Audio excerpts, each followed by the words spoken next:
Evidence আমাদের কাছে আছে, আপনারা নিজেরা সাক্ষী।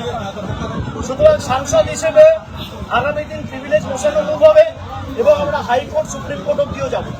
খালি হাইকোর্টে নয়, সুপ্রিম কোর্টে এমনকি আমি নিজেদের কারণে পিটিশনার হবো, আমার অধিকার আছে। ভারতের সংবিধান আমাকে এই অধিকার দিয়েছে। আমার জীবনের থেকেও বেশি চিন্তিত সঞ্জুর মৃত বাবা মার জীবন নিয়ে।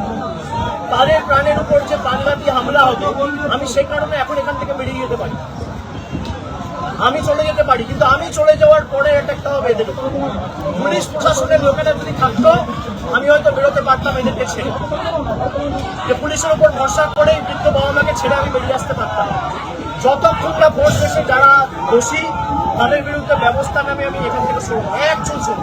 আমার মেল করে দেওয়া হয়েছিল গত কালের মেল করে দেওয়া হয়েছিল। আজকে আমার অফিসের আমার আত্মসহায়ক এসপিকে ফোন করেছে, মেসেজ করেছে, হোয়াটসঅ্যাপে ফোন করেছে, মেসেজ পাঠিয়েছে, তারা ফোনই ধরে না। সাক্ষী রাখার জন্য আমি